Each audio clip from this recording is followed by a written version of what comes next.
Alexander Alekhine, 1892–1946, was one of the greatest attacking players who ever lived. Born to a wealthy aristocratic family in Moscow, he became a strong master by his late teens.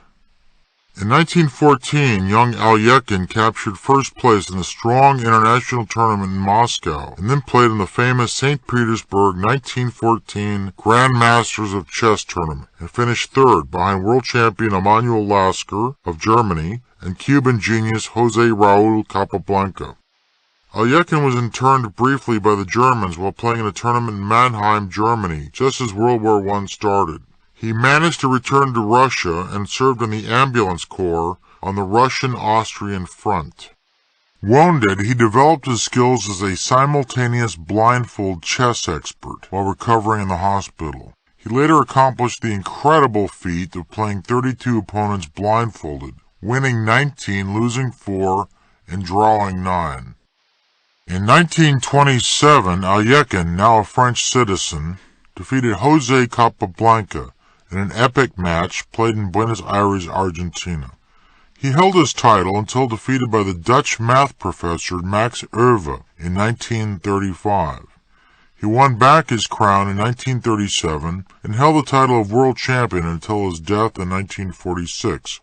As a youngster, I was fascinated by the brilliance and deep conceptions of Alekhine. His ideas almost seemed too big for the chessboard. Attack was his forte, and he was a very dedicated student of the game, working harder than most of his peers. Alekhine's opponent in the game we are about to analyze, Emmanuel Lasker, 1868–1941, holds the record for the longest reign as world champion. Lasker held the title from 1894, when he defeated Wilhelm Steinitz, until 1921, when he lost to Capablanca. Where Alekhine was a chess artist, Lasker was the practical businessman. He cared about results, not beauty. Extremely tenacious and resourceful, Lasker was the master of refuting unsound attacks. Brilliant attackers like Marshall, Janowski, and Spielman, and others wore themselves out trying to overwhelm the level-headed Lasker. Not surprisingly, Lasker wrote a book called Common Sense in Chess. In the game we are about to examine, we see Alekhine at the top of his game. Lasker was getting on in years, but was still a very tough customer. It is striking how Alekhine powerfully builds up his attack, till a final combinative finale settles matters. D4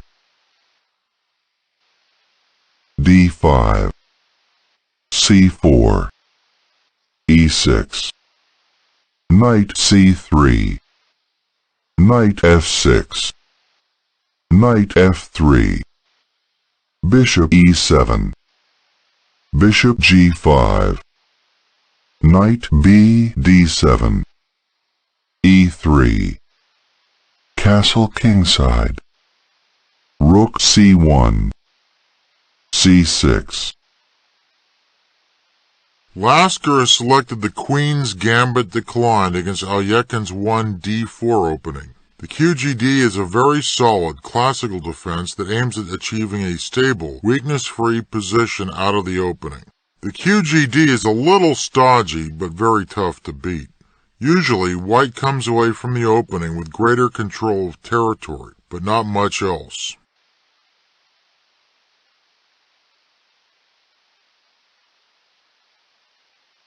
Bishop D3 D takes C4 Bishop takes C4 Knight D5 Bishop takes E7 Queen takes E7 Knight E4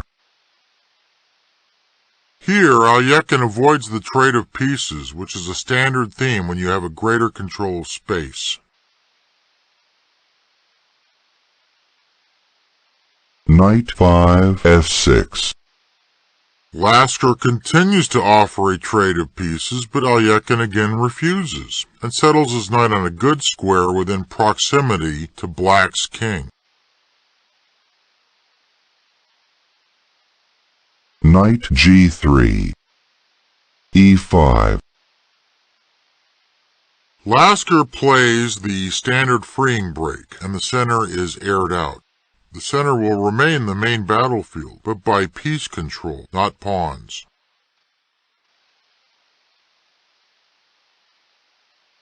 Castle kingside. E takes d4. Knight f5. This knight becomes a true thorn in black's side. It is extremely well placed, but efforts to expel the knight might prove more harmful than if the knight stands in place, i.e. the cure is worse than the disease.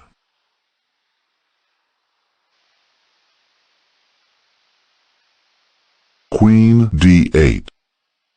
Knight 3 takes d4. Knight e5. Bishop e3.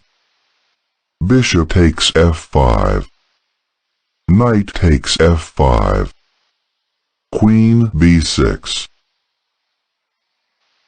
A very weak move by Lasker. The queen is not well placed on b6 and basically just becomes part of the scenery.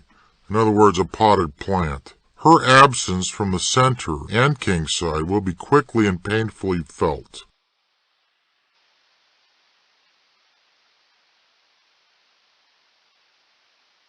Queen d6. This powerful move by Alekhine begins a kingside attack that cannot be parried. The queen will work in unison with the minor pieces to create fatal weaknesses in the enemy camp. Knight e d7. Lasker, no doubt regretting his weak 17th move, tries some damage control. Rook f d1.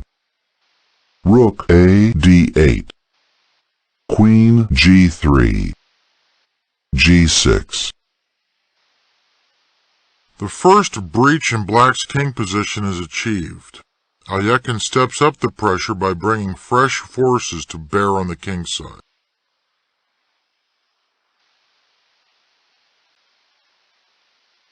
Queen g5. King h8. Knight d6. As we saw in that Steinitz-Bartoleben game, knights planted deep into the enemy's position can be an awesome attacking tool. Alekhine attacks the f7 square now, and forces the black king to again expose himself.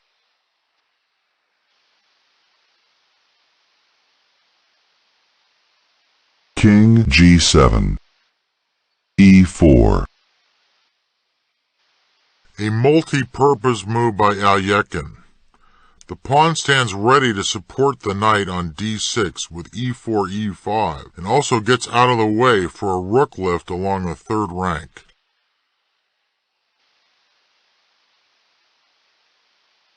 Knight g8. A weak defense by Lasker. The only way to prolong the struggle was with the exchange sacrifice rook d8, which leads after knight takes e8, rook takes e8, rook c2, rook takes e4, h3, to a better position for white, but one that's not easy to convert to victory.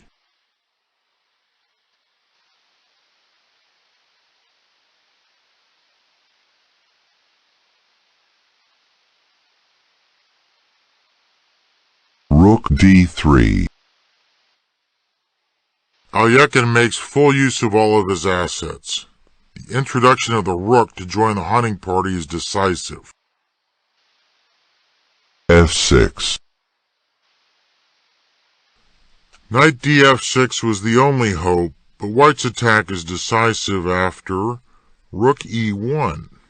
Then h6, knight f5 check, king h7, rook h3, threats all over the place, g takes f5, forced, e5, look at that black king side, it's a total mess, queen d4, only chance, queen takes f5 check, king g7, rook g3 check, king h8, black's kingside looks bullet-riddled, e takes f6, knight takes f6, and now the safety move h3 should give white a decisive advantage.